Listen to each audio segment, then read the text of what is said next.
I just publish my own book? Why didn't I take this and make it a physical copy for people to read?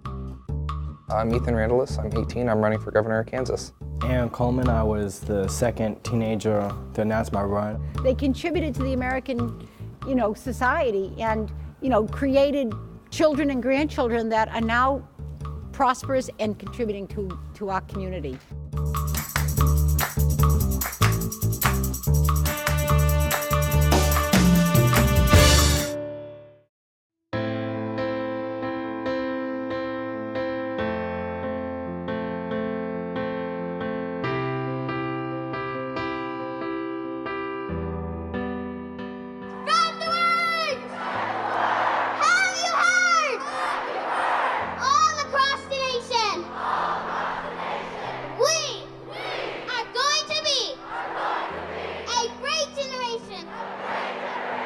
Nothing to lose but our change. We have nothing to lose but our change. We want young people to be inspired by us and think I can do that and then go out and do it. We want everyone who sees us to think that happened. I could make that happen. We want everyone to join in and actually do something because for too long we've been silent. Shut it down! Shut it down! Shut it down! I'd like you to say it like you really, really mean it, and the whole entire world can hear you. Spread the word! Have you heard? All across the nation. We are going to be a great generation. Now give yourselves a hand.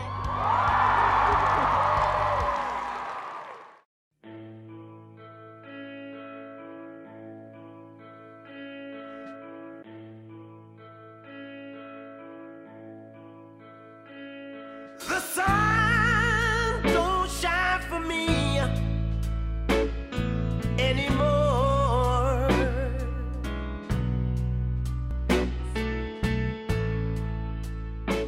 In elementary school, you learn about MLK, you learn how he ended racism, how he was a peaceful man, and it wasn't until over just last summer I picked up a book called Radical King, which is a collection of MLK speeches. And reading MLK and memorizing his speeches, you realize how such of a knowledgeable, important man he was and how he really was about change and love. So MLK helped me to understand what love is and what nonviolent direct action is and how it can work effectively. Because it has worked effectively for him. He got this Voting Rights Act and Civil Rights Act. And today's march is an example of MLK's nonviolent direct action strategy.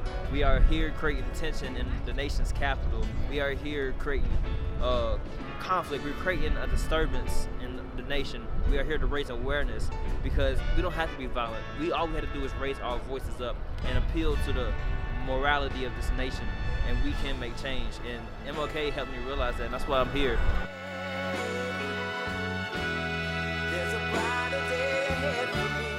My favorite Martin Luther King Jr. quote is very short. Unjust laws should not be obeyed. That's my favorite Dr. King quote. In other words, Dr. King has said, you have to pay the price if you break the law. That's the social contract that allows us to have society, is the law. But if it's an unjust law, you shouldn't obey that law, although you must be prepared to pay the price.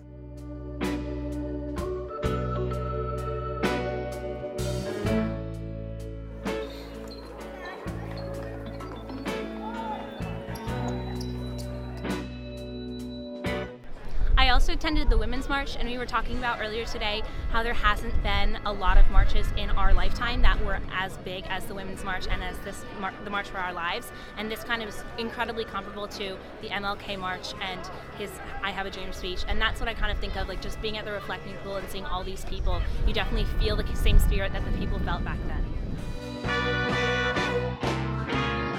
A characteristic of MLK that really impacted me more than anything else was his fearlessness.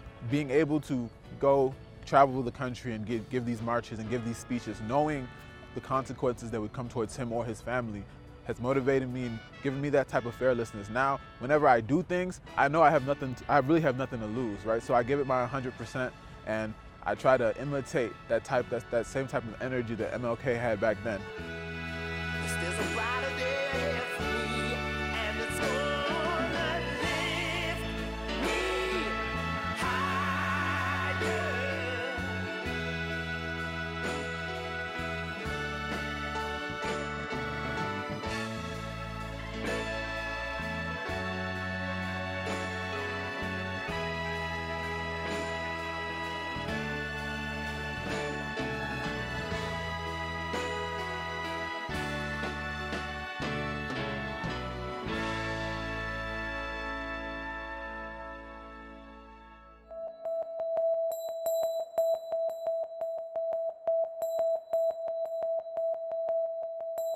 I'm Jack Ferguson, and I'm running to be the Democratic nominee for governor of Kansas. I decided to run when I first heard that Jack Bergson was running. Tyler Ruzick. I'm a Republican running for governor of the state of Kansas. I'm Ethan Randallis. I'm 18. I'm running for governor of Kansas. And Coleman, I was the second teenager to announce my run. I sat on it for a while and then finally decided to do it in October.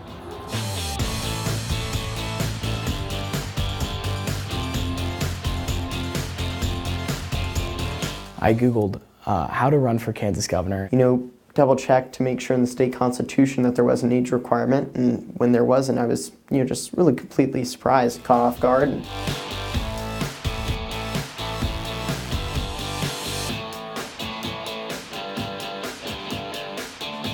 When you're our age, you need to have something other than just being a platform person.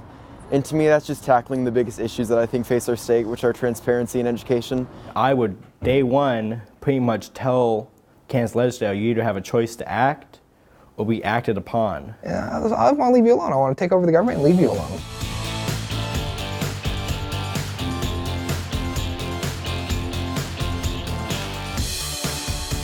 But I think really the biggest hurdle I've had to overcome is that people are viewing, although less so than when I first announced, people are viewing this as a gag or something like that. He's just really been earnest about it and dead serious. This wasn't something that he took lightly or any of that. My reaction was, go for it. It's awesome. He wanted to do it, and I've been pretty proud of him. I thought it was silly. Nobody gonna elect a teenager.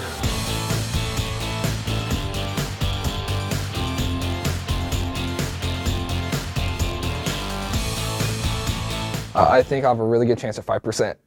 That's the goal, is 5%. It's not a crazy goal, but it makes it it's major party status, and I think that's the next goal, is get major party status for the Libertarians. Winning this election, I'm going to try 100% to win this, but winning this election isn't even necessarily being elected.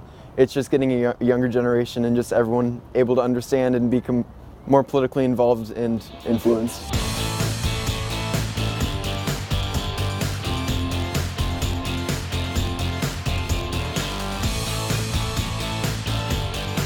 In the next 10 to 20 years, will be the majority of the voting population. We have to get engaged now, to start running for office, to start campaigning for candidates. You need to have voters, especially between the ages of 18 and 25, active in voting, because Generation Z and the millennials are going to be political powerhouses in the coming elections. I've learned this from Miss Reese and Miss Mindy, to always just stay the same and stay humble, because these are powerful, powerhouse women in this industry.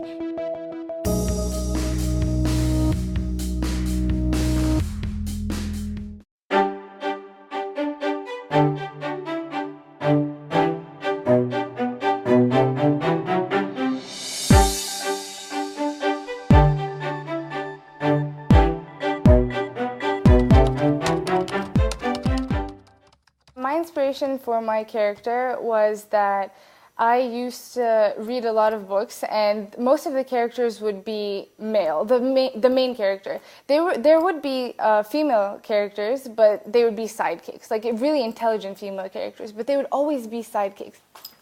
I wanted to write about someone I could look up to. And that's where I came up with the idea for this main character. She's a warrior, a general. She can do anything she wants. She's powerful. And that was just me looking up to somebody, wanting to write about a role model for me and other girls. Mariam was always into books, and I remember when she was 3 years old, I noticed that whenever she would be upset, the only thing that would raise her spirits was to read her a story. And I could tell from her expressions that, she would be lost in her own, imaginary world. And, when she was in kindergarten, I gave her a journal with pen, and I asked her to write in it and, to express her feelings. And I think her writing journey, began from there. So I started writing on this website. It's called Wattpad. And a lot of my friends used to write on there just for fun. They'd make up their own short stories. It's a website mainly there for you to write your own stories on or novels. And mine started getting a lot of attention. I got over 500,000 reads, and I'm still getting more reads to this day. So from there, somebody told me, they were like, I want to rewrite your whole book, and I want to give it to a loved one. And I was like, really? People like it that much? Like, it was surprising to me, but then I was like, why don't I just publish my own book? Why don't I take this and make it a physical copy for people to read, to, like, you know, sell? And a lot of my followers, I bought the books after because they were such big fans. And then they asked for a second book, and that's how the story went on. We were all very excited. And I remember that day when the first book came in, we just jumped and we were just dancing around and clapping and doing high fives, you know, and it's very unexplainable. I think both of them are equally supportive. They always supported me. They never told me I couldn't do something. Now I take extra English classes at school just because I enjoy reading and writing. So that's always been my hobby since I was little.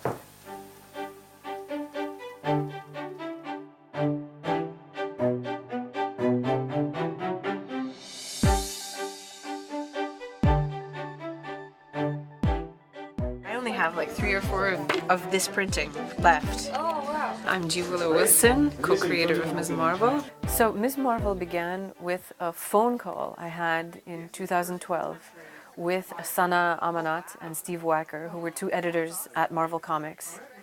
And they pitched me this very simple idea. They said they wanted to create a new American Muslim superheroine for a young adult audience, and they were going to give her her own ongoing monthly comic book series.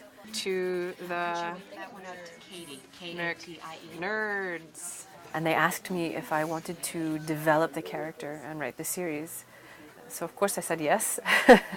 All the places that Kamala has been, we get to see that. It's pretty awesome. You know, that they base a superhero off our school. Yeah, and I think that the comic book represents the diversity that we have in our school. I wanted her to have powers that looked unique, that were interesting to look at on the page, that were not superpowers that we often associate with girls, so nothing sparkly. I didn't want her to be a telepath to read people's minds. I wanted her to have very active powers, very physical powers, and that were not necessarily something pretty or girly. I wanted them to be interesting. She faces a lot of the same challenges that any teenager faces about family, school, peer pressure, what she wants to do with her life. She's only not dealing with the school side of things, like the culture clashes, like her parents are trying to be traditional, and I guess that's a bit cliche, but she's really struggling with it because she wants to maintain her Muslim identity. Growing up religious, I would debate. There's the scene where Kamala goes to the mosque and she's talking about the responsibility you have towards people, sort of vaguely implying she might be a superhero, but she doesn't want to tell the imam that she's this. And I would have those hypothetical conversations with rabbis in my head. Could I be allowed on the Sabbath to break Sabbath laws, to use my superpower? Like, these are things that I thought of. So Ms. Marvel connected with me immensely. Some people in the American Muslim community said that they wouldn't read the book because she does not wear hijab. And then other people said, no, she's too religious, you know, she should be more secular, you know. So, because there was only one, everybody wanted it to reflect their own experience, which is impossible. The point of a superhero is to be a symbol for the culture at that time, and you can't control how that plays out. And so I'm not possessive, you know, she belongs to the readers, not to me.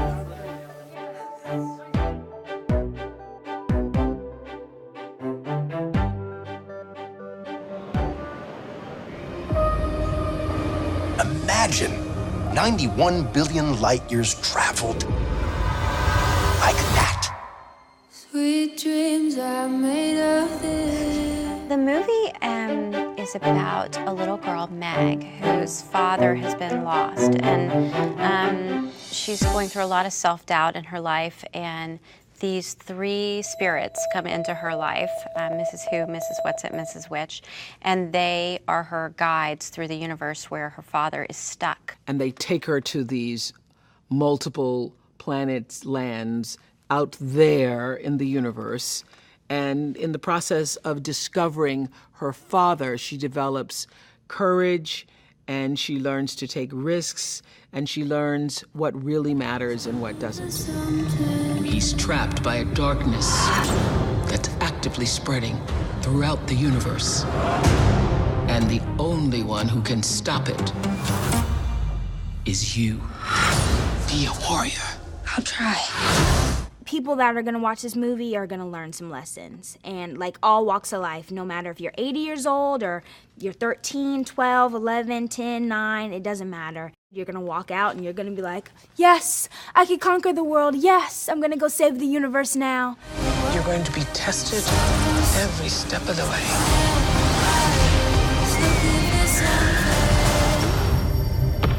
Trust nothing. Darling, time for dinner. I think about how few times we get to see young women at the center of big Hollywood movies, but also women of color. And that little girls out there will know that, you know, they see themselves on screen in this real way with this wonderful girl, that anything is possible. You can overcome anything in your life if you have the right mental attitude and the right kind of work ethic. And I think that's what Storm embodies in this story.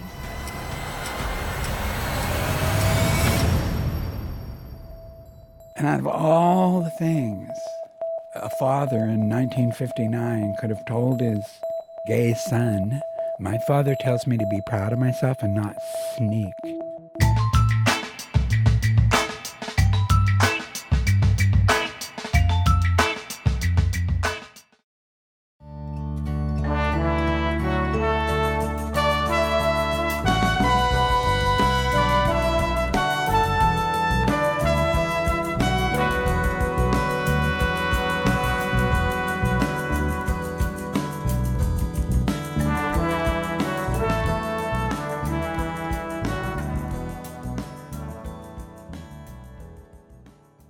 I'm riding to school with my oldest brother, and on the way to school, I'm putting glitter all over my face. And my brother said, "What in the hell are you doing?" I said, "I'm putting on my costume." He said, "Well, I wouldn't be caught dead wearing that." So he dropped me off at the school, and he called my dad up, and he said, "Dad, I think you better get up there. This is not going to look good." So my dad drove up to the high school. And he had his farmer jeans on, and they had cow crap on him, and he had his clodhopper boots on. And when I saw him coming, I ducked around the hall and hid from him. And it wasn't because of what I was wearing. It was because of what he was wearing. So the assembly goes well, and I climb in the car, and I'm riding home with my father. And my father says to me, I was walking down the hall this morning and I saw a kid that looked a lot like you ducking around the hall to avoid his dad, but I know it wasn't you because you would never do that to your dad.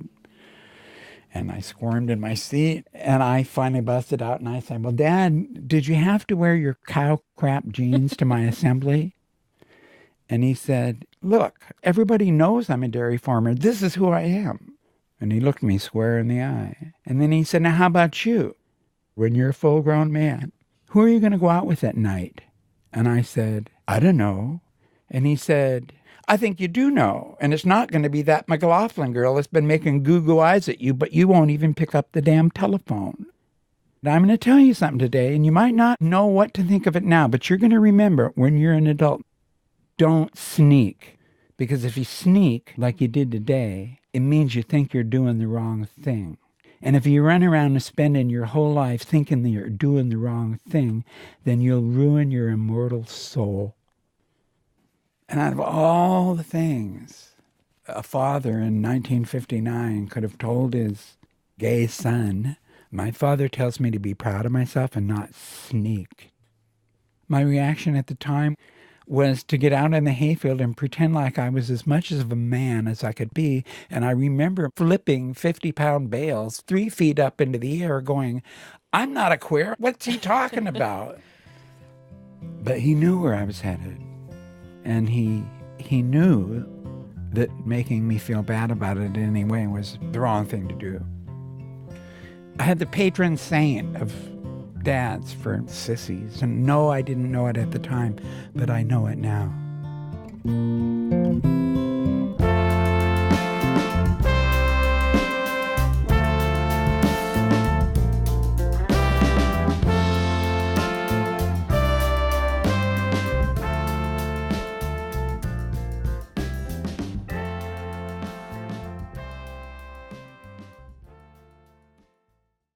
The little girl in what appears to be a confirmation dress, white confirmation dress, is me.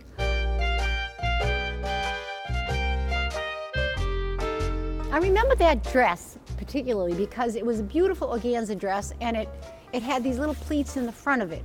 And you know, the little white gloves, I mean, my grandmother standing right next to me, it was just, it evokes such memories. I'm a director of the Mayor's Mural Crew. What I wanted to capture is the generations that we have and how similar the stories of each generation is. The central figure is the more iconic grandmother wearing an apron and rolling out the dough. I noticed in looking over a lot of reference photos that the posture of making tortillas and making pasta is exactly the same. People here are really linked to where they came from, even if it was generations ago.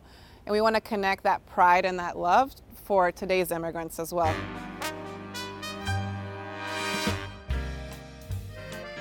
Me hace sentirme, ¿cómo te dijera? Identificada. Me identifico con esas abuelas que vinieron sin nada también, que vinieron con un sueño.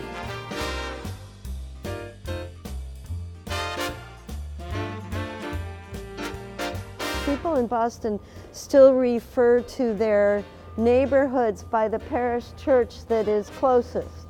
One of the questions that the Italian grandmothers asked the Central American grandmothers, where do you go to church? That's what life's about, all these stories, all these people here. They contributed to the American, you know, society and, you know, created children and grandchildren that are now prosperous and contributing to our community.